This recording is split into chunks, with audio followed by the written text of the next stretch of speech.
After 8 years of marriage, I asked my wife for a divorce. She froze, her beautiful eyes instantly flooding with tears that spilled over like broken pearls. I handed her a tissue, a practiced motion, though my heart remained cold as iron. Over the last 8 years, I had wiped her tears countless times, my heart aching with every drop. But this time, I felt only a twisted sense of relief. Why?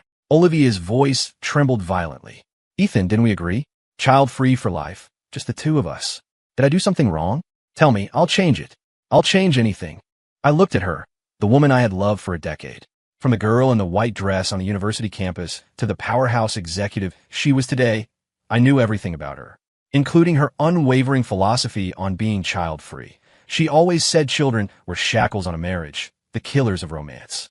I loved her, so I respected her choice, even going so far as to sever ties with my parents, who were desperate for grandchildren. You don't need to change, I said calmly, pulling 2 items from my briefcase and placing them gently on a coffee table in front of her. It's too late. Olivia's gaze fell on the items, and her pupils constricted. One was a brand new, beautifully packaged breast pump. Beside it lay a prenatal ultrasound report. On the grainy image, 2 small gestational sacs were clearly visible, twins. Olivia's face went ghastly white, drained of all blood. It was as if her strength had been siphoned away. She staggered back and collapsed onto the sofa, her lips moving, but not a single word came out. I took a step forward, looking down at her, my voice laced with ice. You always told me to look out for your best friend, Chloe. You said she was struggling on her own. When she wasn't feeling well recently, you were the one who asked me to drive her to the hospital. This ultrasound is hers. I paused, then delivered the cruelest sentence in the flattest tone I could muster. The twins in Chloe's womb. You arranged the surrogacy, didn't you? Using my sperm. I expected Olivia to break down, to deny it, to scream hysterically. But she didn't. She just stared at me, her tears flowing harder, but her eyes held a desperate madness I couldn't comprehend. Yes, she suddenly shrieked, her voice shattering the false peace our home had maintained for 8 years. I arranged it. Ethan, didn't you want kids? Didn't your parents pressure you every day? I'm giving you children. I found someone to carry them for you. Isn't this what you wanted? Why are you divorcing me? What I wanted? I let out a cold, absurd laugh. Olivia, what exactly do you think I am? A breeding tool? You preach about loving me, about being child-free. Yet behind my back, you orchestrated this massive deception. Did you ask for my consent? Did you ever respect me? My anger erupted like a volcano, 8 years of suppressed grievances exploding in an instant. You want to enjoy the freedom of a child-free life, yet use a child to shut my parents up, all to tie me to you completely. You're calculated, Olivia. Did you think I knew nothing? I yanked open a drawer and slammed a stack of photos and documents onto the table.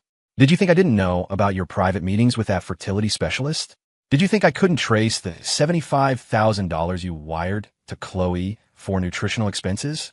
You even bought a crib and hid it in the back of the storage unit, thinking I'd never find it. Every word was a knife, plunging deep into Olivia's heart.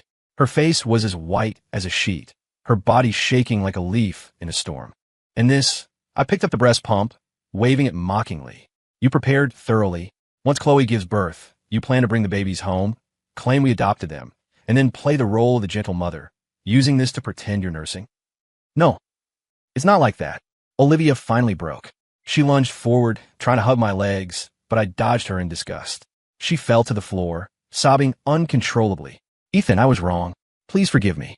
Don't divorce me, okay? I can have them. I'm willing to carry your child now. We can stop the arrangement with Chloe. We'll have our own. Watching her humble herself into the dust, I felt no softness. There is no grief greater than the death of hope. When the dam of trust is destroyed by lies, only ruins remain. Olivia, do you know what disgusts me the most? I squatted down to eye level with her, enunciating every word. It's your self-righteous, child-free theory. You did not want kids. You just didn't want to bear the hardship yourself. So you treated your best friend as a breeding vessel and me as a fool who provides the seed. You are too selfish. Enough.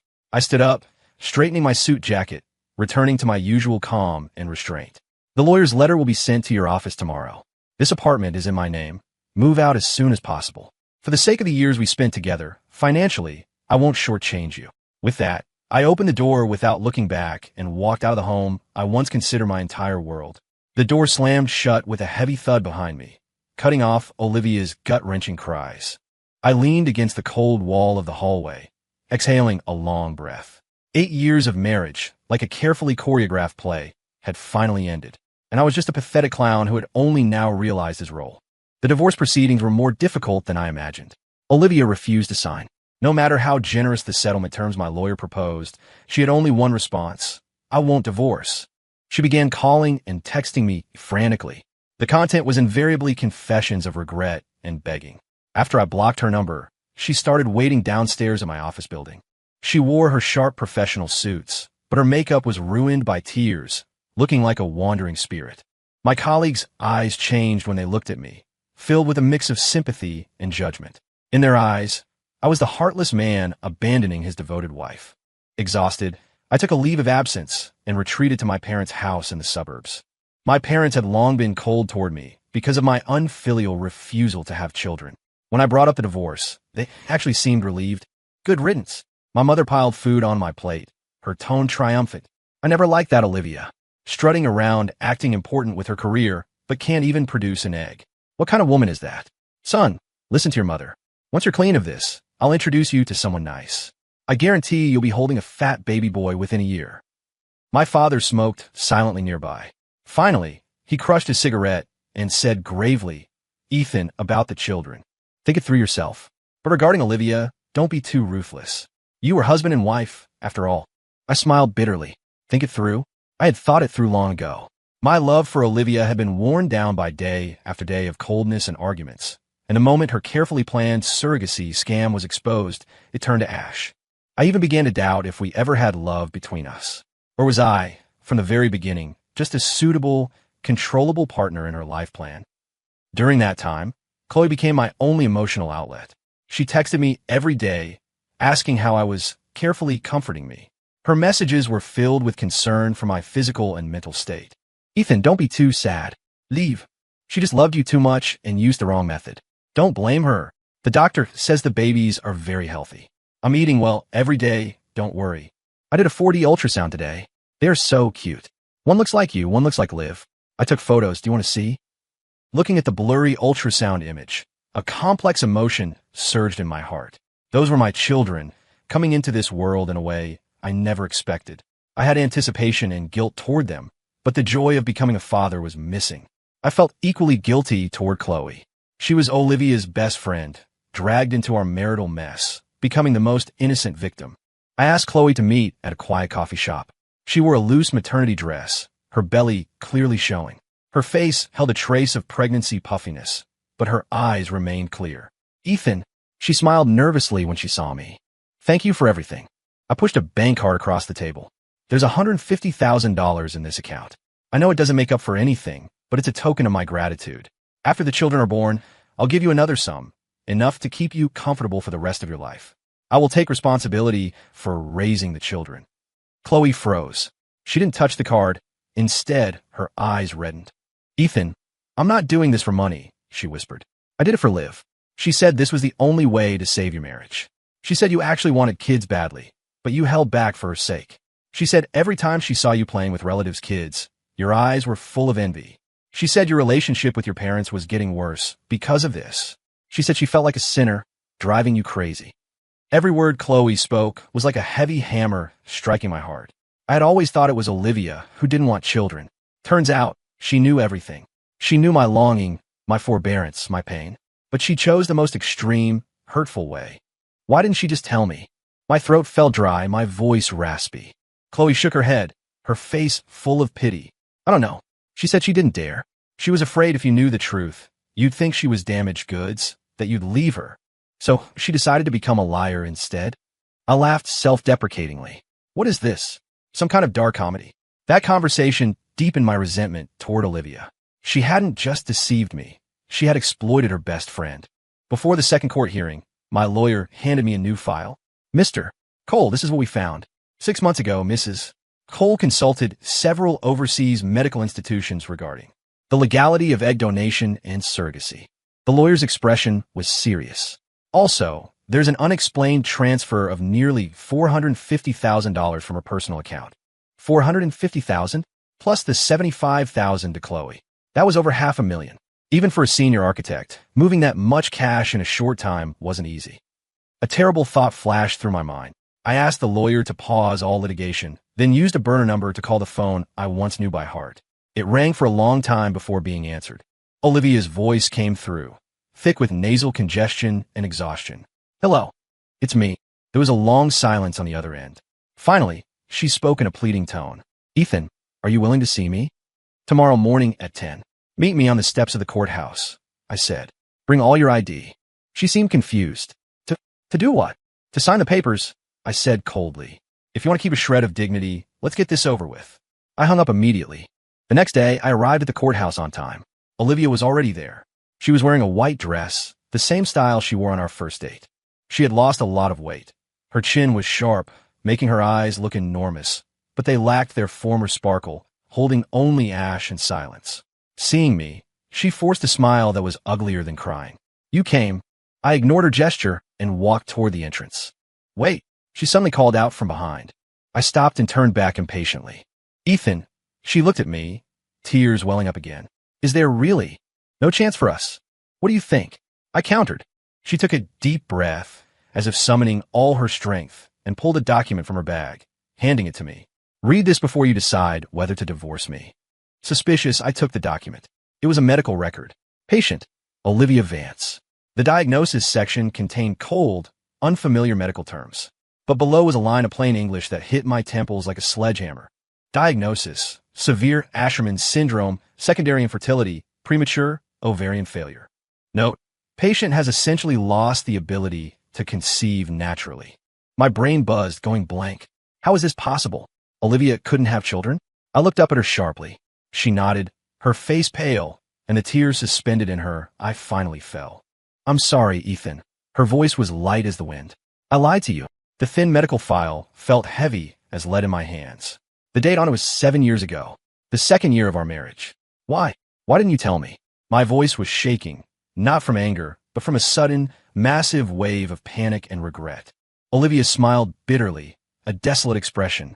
"Tell you what? Tell you that you married a broken woman? Tell you the Cole family line end with me?" She looked up, meeting my eyes, tears mixing with 7 years of accumulated grievances pouring out. "Ethan, have you forgotten how your mother treated me? The first year we were married, she hinted every day, asking why my stomach was flat. The second year, she dragged me to temples to pray for a son, forced me to drink strange herbal concoctions.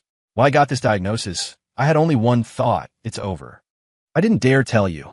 I was afraid you'd be disappointed. I was even more afraid to tell your parents. I feared they would force us to divorce. So I had to lie. I told everyone I didn't want to give birth, that I wanted to be child-free. I said children were the grave of romance, the chains of freedom. I said it so much, I almost believed it myself. I stood frozen, struck by lightning. That child-free philosophy I had resented so much wasn't her selfishness. It was her armor. It was a high wall she built to protect our marriage. Inside the wall, she endured dark pain and despair alone. Outside, she took the misunderstanding and blame from me and the world. "Then why did you get Chloe to carry the baby?" My heart hurt so much I could barely breathe. "Do you know how humiliating this is for me?" Because I couldn't hold on anymore. Olivia covered her face, sobbing. "Your parents' pressure was getting worse. Every time you went home, you fought with them. I saw the exhaustion and struggle in your eyes. I was scared. I was so scared you would leave me because of this. Last year on your dad's birthday, you got drunk.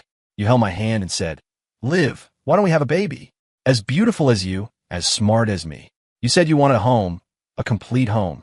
In that moment, all my defenses collapsed. I wanted to give you a complete home. I wanted to make you happy. I researched like crazy. Then I thought of Chloe. Chloe is my best friend.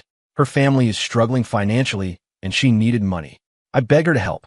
I told her that after it was done, I would give her a large sum so she and her family could live well. The memory of that $75,000 transfer flashed in my mind. It wasn't nutritional expenses. It was a transaction fee Olivia paid her best friend. And the breast pump? My voice was raspy. And the crib. The pump is to help induce lactation for women who haven't given birth. I thought, even if I didn't carry the babies, I wanted to nurse them myself. I wanted them to feel my body heat. I want to be a real mother. Olivia choked on her tears. The crib. I couldn't help it. I bought it early. Every time I secretly looked at it, I imagined our children lying there. Ethan, I'm sorry. I used the wrong way. I ruined everything. She looked up, her tear-soaked face showing a fragility I hadn't seen in 7 years. I was just too afraid of losing you. In that moment, all my anger, resentment, and disdain vanished. In their place was an overwhelming tide of regret and heartache. What had I done? I used the most vicious words to attack a woman who used lies to protect me. I tore open the scars she had hidden for 7 years and rubbed salt in them. I thought I was the victim, but I was the cruelest executioner. Leave. I stepped forward, reaching out a trembling hand to touch her, then pulled back. My hands had pushed her away so ruthlessly. Why did I have to hug her now? Olivia seemed to see through my hesitation. She took a step forward and grabbed my hand tightly. Her hand was cold and clammy, yet held an undeniable strength. Ethan, let's not divorce, okay? She looked up at me, a glimmer of hope rekindling in her eyes. Let's bring the children home together. We'll raise them together. I'll try hard to be a good mother. I'll never lie to you again. My eyes couldn't hold back the redness any longer. I nodded vigorously and pulled her tightly into my arms. This embrace was 7 years late. I'm sorry. Leave. I buried my face in her hair, my voice hoarse. I'm sorry.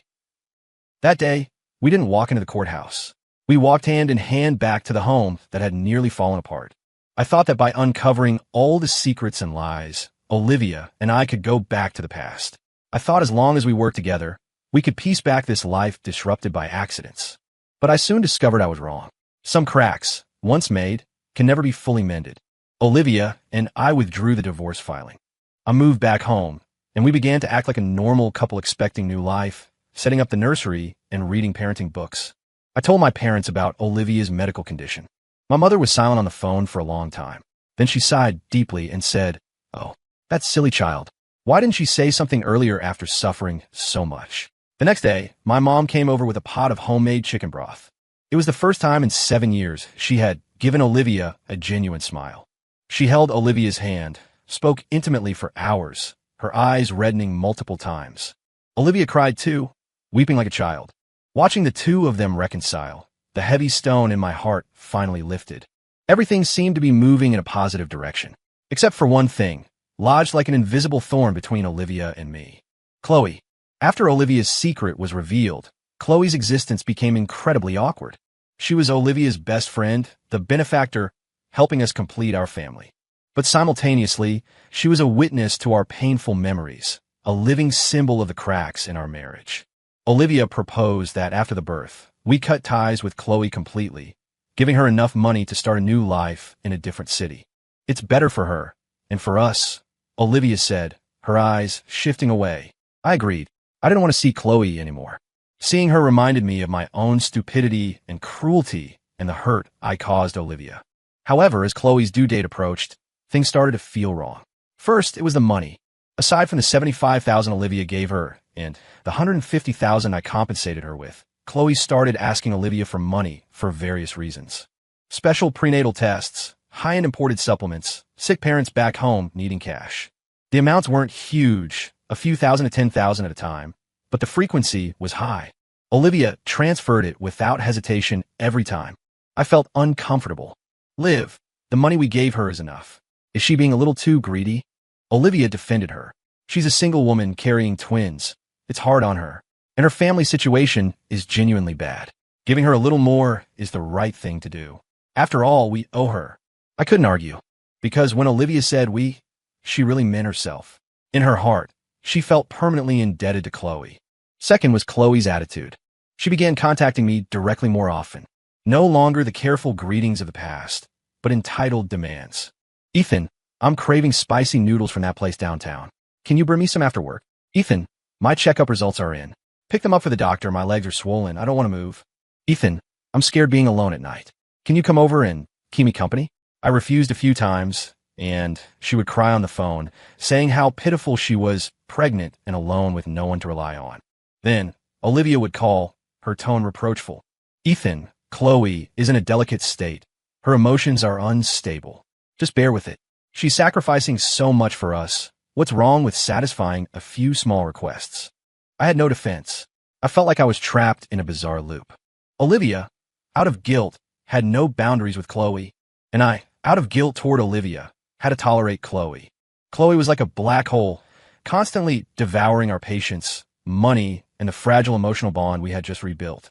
I started having insomnia and anxiety. My communication with Olivia dwindled.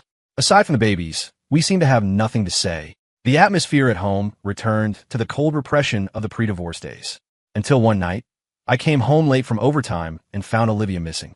I called her. She answered after a long delay, sounding panicked, saying she was at the office handling an urgent project and would be back soon. Intuition told me she was lying. I opened my laptop and logged into our car's GPS system. The red dot was parked stationary in the underground garage of Chloe's apartment complex. My heart sank inch by inch. The next day, I didn't go to work. I went to Chloe's apartment. Olivia opened the door. Seeing me, panic flashed across her face, but she quickly steadied herself, forcing a smile. What are you doing here? I ignored her and walked straight inside. Chloe was lying on the sofa, eating fruit and watching TV. Seeing me, she paused, then flashed a sweet smile. Ethan, you're here. The coffee table was piled high with expensive supplements and snacks. Next to the sofa sat several shopping bags from luxury brands. I walked up to Olivia, pointed at the items, and asked coldly, "What is this?" Olivia's face went pale. Chloe said she was feeling down, so I took her out for a bit. I picked up a receipt from bag. The amount was 5 figures. Olivia, do you know where that $450,000 project fund in your account came from? After discovering the large, unexplained funds, I had asked a lawyer friend to investigate. The results were terrifying. It wasn't project money. It was a high-interest credit loan Olivia had taken out behind my back. To pay Chloe's surrogacy fee and satisfy her endless demands, she had burdened herself with heavy debt. Olivia's lips trembled, unable to speak. Ethan, don't blame Liv. Chloe sat up, walked slowly to Olivia, and affectionately linked arms with her. These are things I wanted. Liv said as long as I give birth safely, she'd give me anything. As she spoke, she deliberately thrust out her high, rounded belly, looking at me with a mix of gloating and provocation. In that moment, a terrible thought seized my heart like a viper. I stared at Chloe's face, then at the guilt-ridden Olivia. I finally understood. This wasn't a simple surrogacy transaction. This was a carefully orchestrated conspiracy targeting Olivia and me. And the mastermind was the person we thought was the most innocent and pitiable, Chloe. You knew all along Olivia couldn't conceive, didn't you? I looked at Chloe, my voice cold enough to freeze the air. The smile on Chloe's face stiffened, but she quickly recovered. She blinked innocently. Ethan, what are you talking about? How would I know? Liv begged me. That's why I agreed to help. Really? I sneered. I pulled a small USB drive from my pocket and plugged it into the living room TV. The screen lit up, playing a video. In the video, Chloe was talking to a man in a cafe. I recognized the man. He was the fertility specialist Olivia had consulted. Because that consultation fee had bothered me, I hired a private investigator to look into him. The result was shocking. The doctor was Chloe's distant cousin. In the video, Chloe's voice came through clearly. Cousin, thanks for this. That fake medical report was flawless. Olivia, that idiot, cried her eyes out when she saw it. She believes every word. And Ethan, he must be dying of guilt now, thinking he wronged Olivia. He'll only treat her better from now on. Once I have the kids, Olivia will give me a huge payout to leave. Then, I'll say the babies can't be without their birth mother and refuse to go. Ethan will be guilty. Olivia will be soft-hearted. They won't be able to do anything. I can move into their house legitimately. Once I'm in, how can that sickly Olivia compete with me? Ethan will be mine sooner or later. By then, the kids, the man, the money, it'll all be mine. The video ended. The living room fell into a deathly silence. Olivia looked like her bones had been removed. She slumped to the floor. She stared at Chloe in disbelief. The face she once trusted implicitly now radiated only shock and bone-chilling cold. Chloe, you. Her voice shook uncontrollably. Why? Chloe's face turned from red to white, then to a sickly green. She knew it was over. The mask was torn to shreds. She dropped the pretense, her face twisting into an expression of malice and madness. Why? She shrieked, pointing at Olivia. You have the nerve to ask me why, Olivia? Since college, everyone only ever saw you. You had a rich family, you were pretty, you had good grades. All the guys chased you. And me? I lived in your shadow, like a pathetic sidekick. I liked Ethan. I liked him since freshman year. But he only had eyes for you. I could only stay by his side as a best friend, watching you date, watching you marry. Do you know how painful that was? You had everything, yet you weren't satisfied. You could have had kids, but you selfishly chose to be child-free. You don't deserve Ethan. You You don't deserve happiness. So, when I overheard you complaining to your mom on the phone about her pressuring you for grandkids, I knew my chance had come. A twisted, triumphant smile spread across Chloe's face.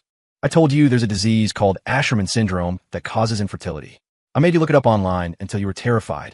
Then I introduced you to my miracle doctor cousin and had him write a fake diagnosis, making you believe you were a barren waste. Then I pretended to be loyal and offered to carry the baby. I knew you'd agree because you're kind and because you're stupid. Olivia, you were so easy to trick. I said a few words, and you handed over your husband, your money, your future. My plan was perfect. Chloe glared venomously at me. I didn't expect it to be ruined by you. Ethan, why did you have to investigate? Why couldn't you just be a fool and stay in the dark? I looked at this deranged woman and felt nauseous. But what chilled me more was Olivia collapsed on the floor. The so-called infertility was a scam from start to finish. A trap tailored for her by her best friend. And she had jumped in without hesitation, dragging me with her. I didn't know whether to laugh or cry. Our marriage was a massive joke. We almost divorced over a fake child issue. We reconciled over a fake medical diagnosis. In the end, we were like two puppets played by a malicious woman. Olivia finally snapped out of the shock. She struggled up from the floor, rushed at Chloe, and slapped her hard across the face. Chloe, you are not human. She screamed, pummeling Chloe with all her might. Chloe stumbled back, screaming and shielding her belly. Olivia, are you crazy? You dare hit me. I'm carrying Ethan's children. Those are not my children. I roared. Everyone froze. Chloe and Olivia looked at me with terror. I pulled another document from my briefcase and slammed it into Chloe's face. It was a paternity test. When Chloe had her amniocentesis, I had used a contact at the hospital to secretly obtain a sample and compare it with my DNA. The result line stated clearly. Probability of paternity, 0%. Excluded. Chloe, I said to her pale face, enunciating clearly, who is the father of the bastards in your belly? Chloe was struck dumb. She stared at the report, lips trembling, unable to form a word. The last trace of color vanished from her face. Olivia leaned in to look at the report. Then, realizing something, she whipped around to stare at Chloe's stomach, her eyes burning with a desperate madness. You, the babies, aren't IVF, are they? The question exploded like a bomb in the small living room. Chloe shook violently, her eyes darting away. I'd already pieced together the filthy truth. The surrogacy was a lie from the start. Chloe never did IVF. She took Olivia's money and slept with her lover. When she got pregnant, she claimed the procedure was a success. She bet we wouldn't check, because Olivia was blinded by guilt, and I was blinded by guilt toward Olivia. We were two hostages to guilt, endlessly satisfying her demands until she took over our lives. Who is it? Olivia's voice rasped like sandpaper. Who is the father? Chloe slumped on the floor, gray-faced, silent. It's the doctor, isn't it? I said coldly. Your good cousin. Chloe flinched as if I'd hit a nerve. I had ordered the DNA test because the PI gave me a photo. Chloe and the doctor outside a motel, intimate, kissing. I looked at Chloe, realizing her malice and greed exceeded my imagination. Not only did she want to scam our money and steal my family, but she also wanted my wife and me to raise her and her lover's children for life. What humiliation. Animal. Olivia let out a piercing scream. She lunged again, this time targeting Chloe's stomach. I'll kill you. I'll kill you, you bitch. I'll kill those bastards. Olivia had snapped. Ah, Chloe screamed in terror, desperately protecting her belly. I rushed forward, grabbing Olivia from behind in a tight bear hug. Leave. Calm down. It's not worth it for scum like her. Let go of me. Ethan, let go. Olivia struggled wildly in my arms, her nails digging deep into my arm. I want to kill her. The scene was chaos. Suddenly, the door was kicked open. Several uniformed police officers rushed in. The lead officer shouted, "Police, don't move." We all froze. Behind the police stood my lawyer. He nodded at me, then pointed at Chloe and the doctor cousin, who had appeared at the doorway looking panicked. Officers, that's them. We suspect them of fraud. The amount is substantial. Before coming to Chloe's, I had called the police. I had made 2 copies of the USB drive. One for the confrontation, one for the authorities. Chloe and her doctor cousin were quickly taken away. Before leaving, Chloe looked at Olivia and me with pure venom, a look that said she would haunt us from hell. The living room finally returned to silence. Only Olivia and I remained, standing like statues with hollowed-out souls. The conspiracy, the lies, everything had settled, but the massive rift between us, caused by suspicion, deception, and betrayal, could no longer be healed. Sunlight streamed through the window, illuminating the dust motes in the air. Just like our marriage, after surviving this catastrophe, every ugly detail was exposed. Ethan, Olivia spoke first. Her voice was light, airy, as if waking from a nightmare. We should still get a divorce. I looked at her, silent. She smiled miserably, tears falling again. You see, after going in such a big circle, we're back to where we started. Yes, back to the start. But some things had changed forever. You aren't infertile, are you? I asked. Olivia nodded, then shook her head. Physically, no. But my heart is sick. She looked at me, eyes full of exhaustion and sorrow. Ethan, I'm sorry. I shouldn't have fabricated the child-free lie to deceive you just because of my cowardice and fear. If I had been honest from the beginning that I was afraid of childbirth, afraid of losing myself, maybe we wouldn't have reached this point. And I shouldn't have given up on myself and fallen into Chloe's trap the moment I thought I might be infertile. I was so stupid. I pinned all hope on someone else, forgetting to ask you what you really wanted. I looked at her, my heart feeling like it was being sliced open. Liv, I was wrong too. I shouldn't have transferred my parents' pressure onto you. I shouldn't have only seen my own grievances when you needed me most, attacking you with the most hurtful words. I shouldn't have failed to give you even basic trust. We dissected our mistakes honestly, like two children who had done wrong. But apologies couldn't buy forgiveness, and repentance couldn't undo the damage. We were both tired. This 8-year marriage felt like a cruel endurance test that had exhausted all our passion and strength. Chloe and her cousin were prosecuted for fraud. Because the amount was huge and the circumstances malicious, they faced severe legal punishment.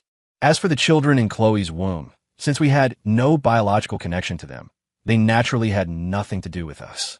My divorce from Olivia went incredibly smoothly. No arguments, no tug of war. We divided the assets calmly and signed the papers calmly.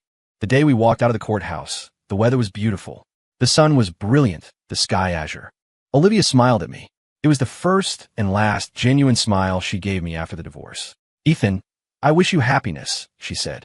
Find a good girl who can give you children. Forget me. You too, I said. Focus on your career. The houses you design are the most beautiful in the world. We waved goodbye like old friends. I watched her figure in the white dress walk further away into the crowd until she disappeared. Just like she had walked into my life wearing that same dress all those years ago.